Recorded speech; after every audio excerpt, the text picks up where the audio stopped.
How does a financial plan get created? Hi, I'm Garrett Ray, financial planner here at the Wealth Guardians and the Ray Financial Group.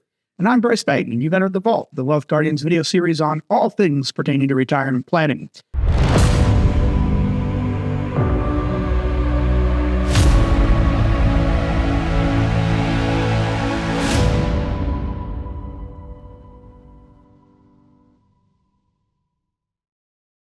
In this episode, we're going to run a simulated case study of Joe and Sally client through our financial planning software to show you how a financial forecast is put together. Don't forget to hit those like and subscribe buttons down below the screen there if you want to catch future episodes of The Vault with Doug, Garrett, and myself. Other than that, let's go ahead and get to it.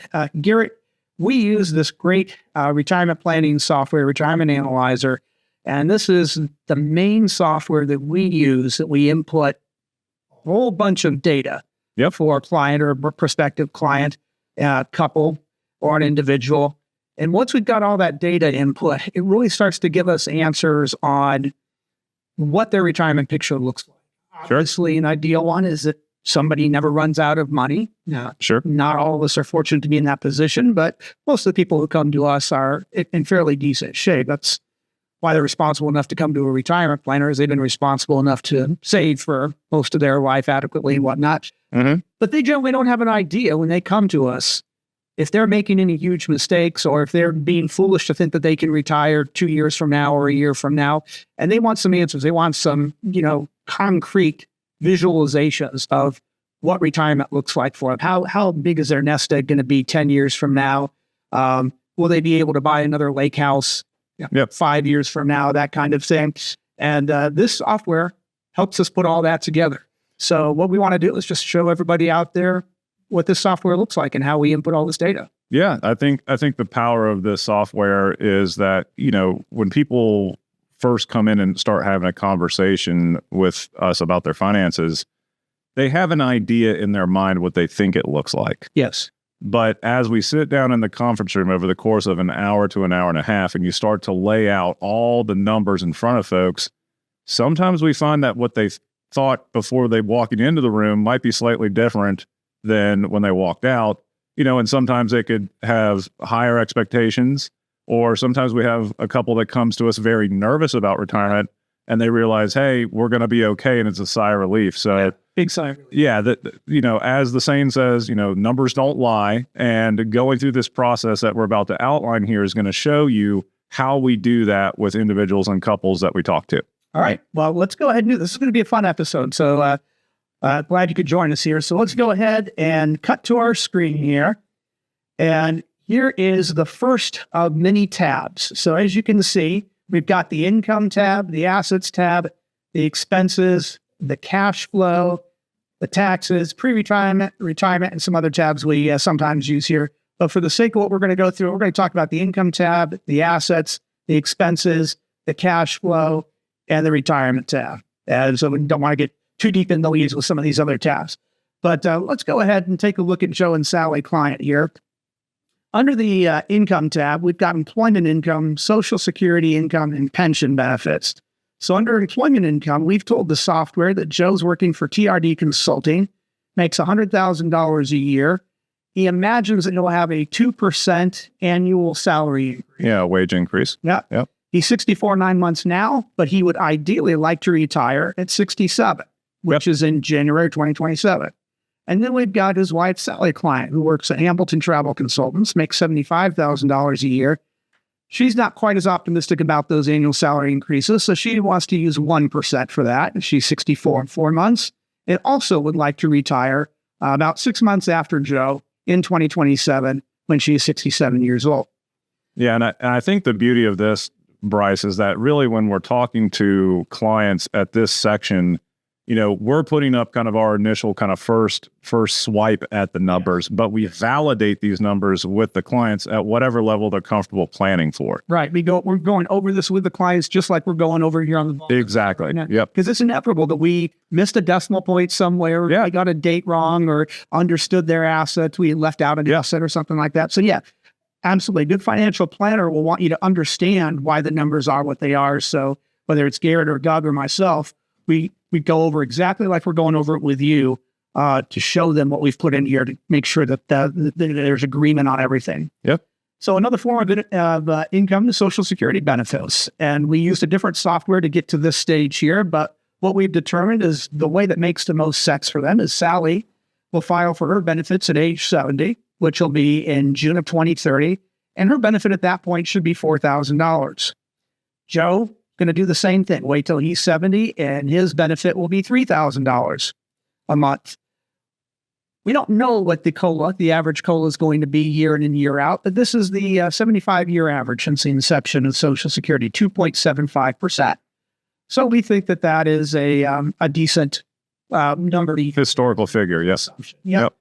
And then yet another form of income is pension benefit. And sure enough, Joe has a work pension that starts at his age 65, will go for life, and it is $200 a month. Not huge, but still important to plug in here for accuracy's sake. And because this software does have a tax tab, it helps calculate what everyone's tax bracket is year in and year out. So we want to make sure we're including that, even though it might not be too significant to what the outcome looks like. That's a private pension, so there is no COLA on that. And Joe decided for the one and done, his life, and then it's over. So there would not be any extension of the benefits for Sally in that case. Okay. All right, so that's our income tab. Let's move over to the assets tab. And here we've got their spendable assets. We've got Joe's Fidelity 401k. Oops. And he's got $600,000 in that. Sally's 403b, she's got $400,000 in that. If they were making any contributions to those, we could plug that in over here. And more often than not, somebody is making contributions, but for whatever reason, Joe and Sally aren't. And then we've got Joe's Wells Fargo IRA, and that's $50,000. And then we've got their Schwab non-qualified account or brokerage account. That's got $100,000 in it.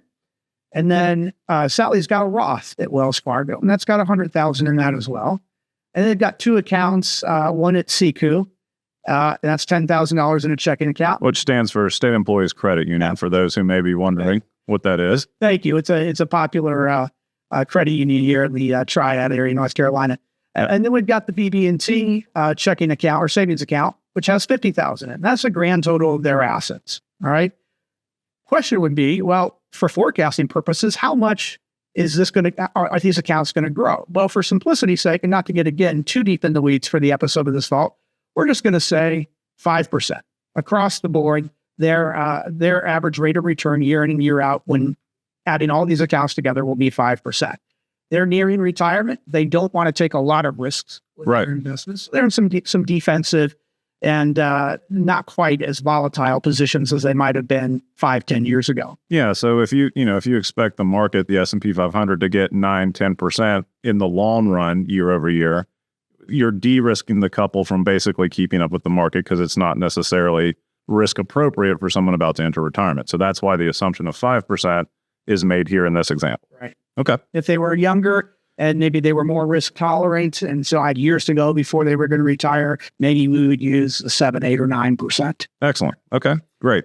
All right, let's move on now. So that's the grand total of their assets. Let's move on now to another important tab, the expenses tab. And Garrett, if anybody has, as I say, when somebody comes to a financial planner, they know how much they're making. Yeah. They know how much they've got in their IRA and their 401k and their Roth and their brokerage account. Some people know it down to the cent. They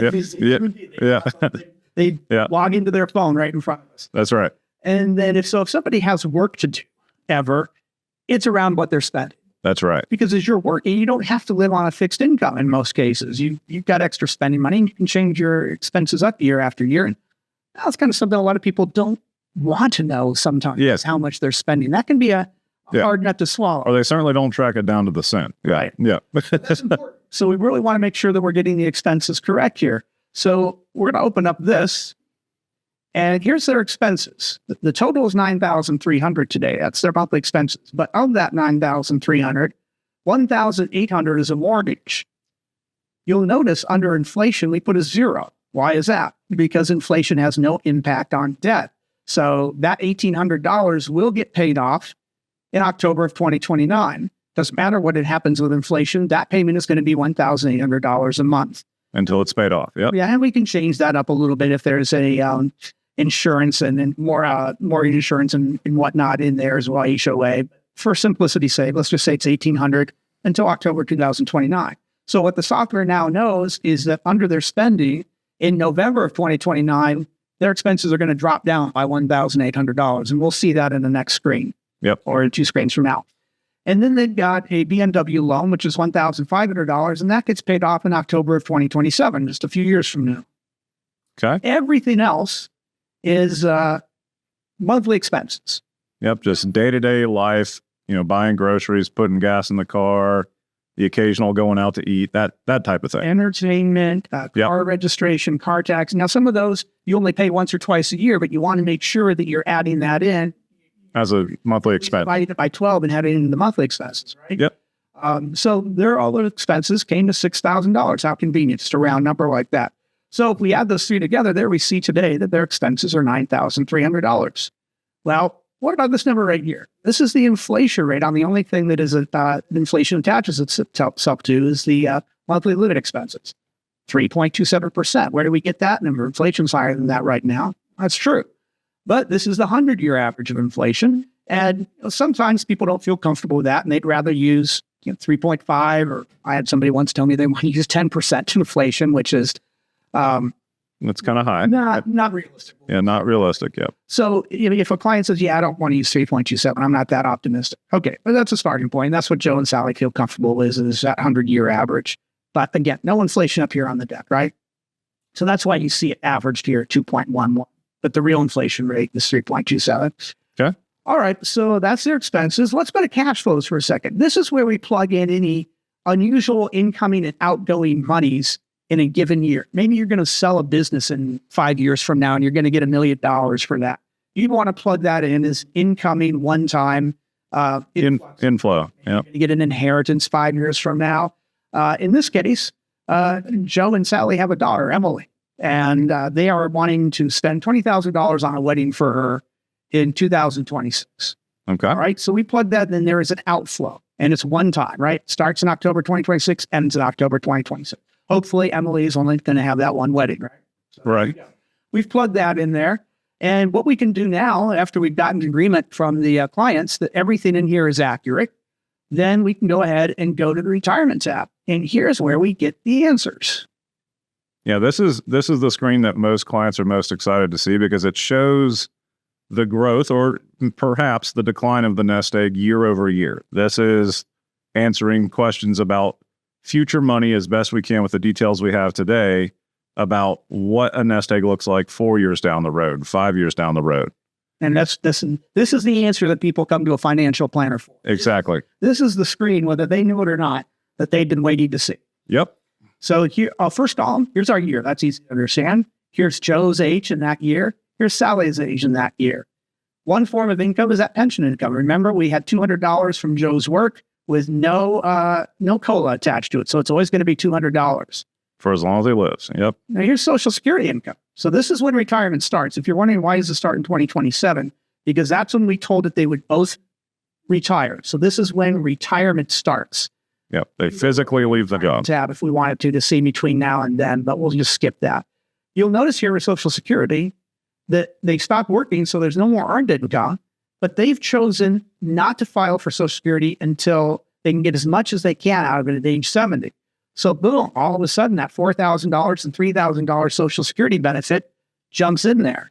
So $7,000 is what they're now getting. So we've got a few years here, what we call the gap years, the years in between the earned income and when Social Security starts. So if you're choosing to have those gap years, you've got to be able to fund retirement yourself. Mm-hmm. And you'll notice that we've got that 2.75 cost of living adjustment. Yep. COLA on Social Security. That's why it's going up a little bit there. And then monthly cash flows. Well, we already got past Emily's wedding. So there's no, if we put that in 2027 or 2028, you would see a cash flow here that's $20,000. So there's no monthly or annual cash flows. So what we do is we take these two columns, pension income and Social Security income, subtract taxes, whatever tax bracket they're in. This software knows that. So here's their income.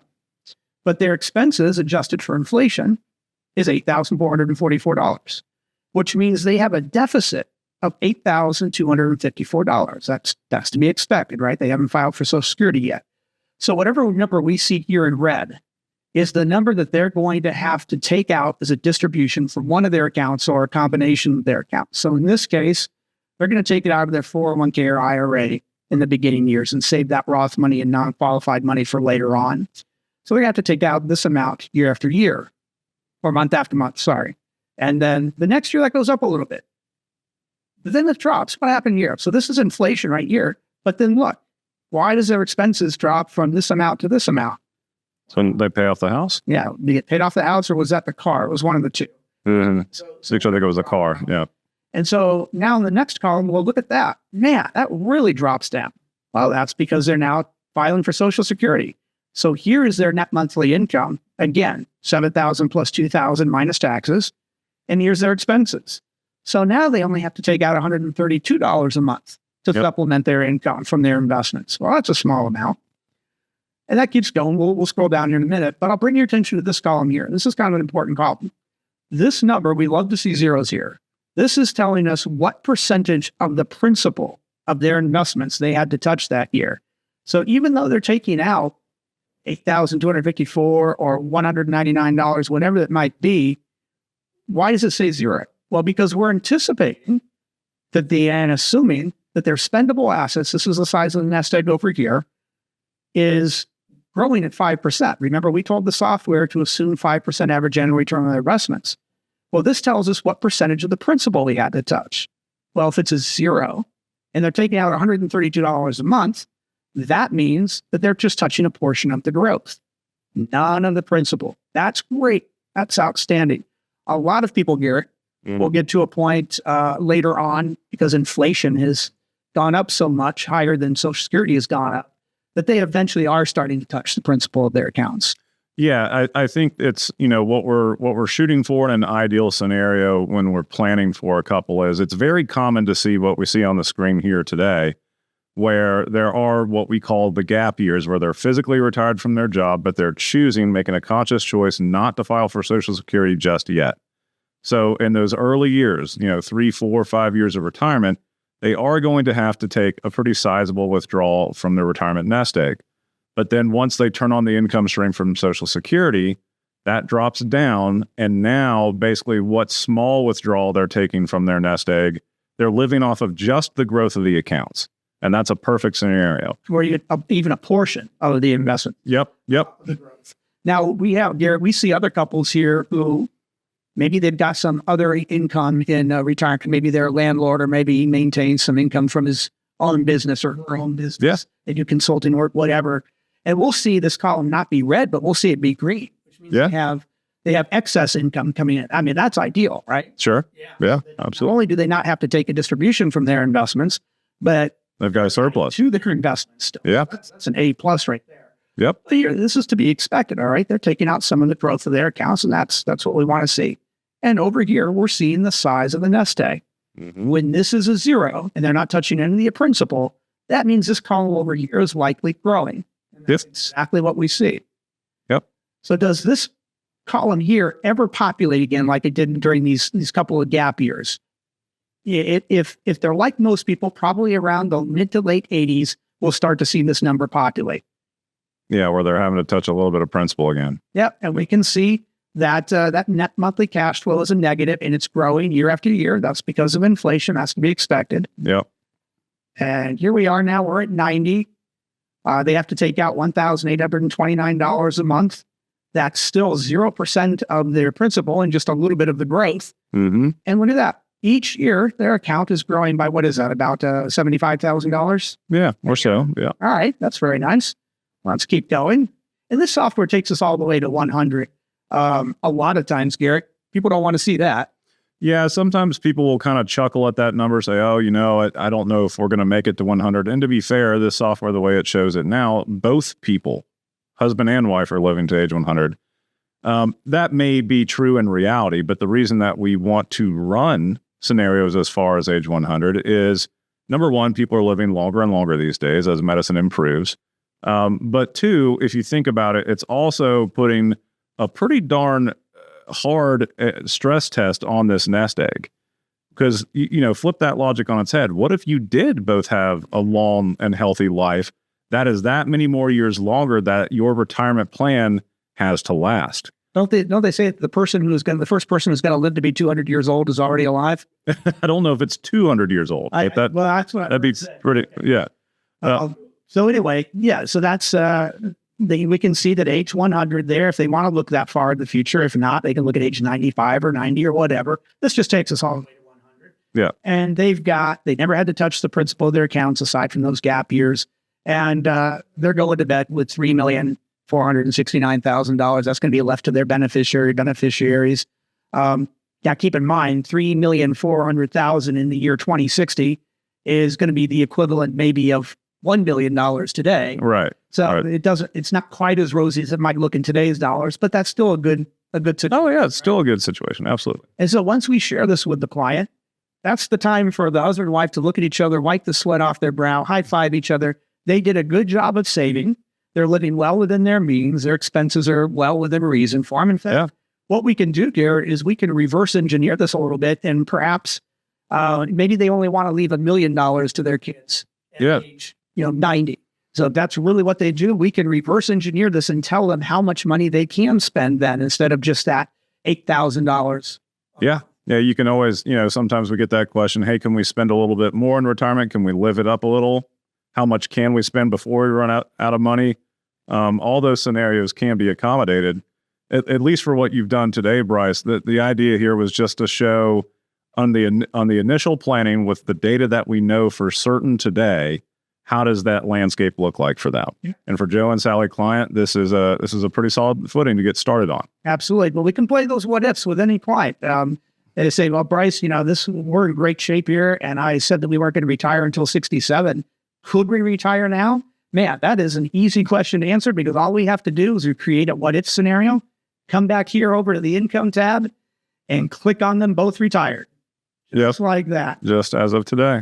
And then we can go back over here to the retirement tab. It's thinking. Yep. And so instead of having $3 million at age 100, they've now got $2.3 million. And we've got some more gap years here, right? Yeah. We didn't just have 3 years of gap. They're retired now. So this starts in 2024 instead of 2027. And there's Emily's wedding. There's that outflow, cash flow I told you about. So it's as easy to run a what if just like that. So that's it for Joe and Sally client. They're very relieved that he came to a holistic financial planner that's a fiduciary, and they say this was invaluable. Brice, Garrett, we'd like to become clients. You guys know your stuff, and that's what we like to hear, right? That is always the goal. All right. Well, Garrett, anything to add before we wrap things up here? No, I think that was a great illustration of the power of some planning software. All right, there you go. Well, that's going to wrap it up for this episode of The Vault. Once again, I'll bring your attention to those like and subscribe buttons down below the screen there if you want to catch future episodes of The Vault with Doug, Garrett, and myself. Thank you for joining us. This has been The Vault. I'm Brice Payne. And I'm Garrett Ray.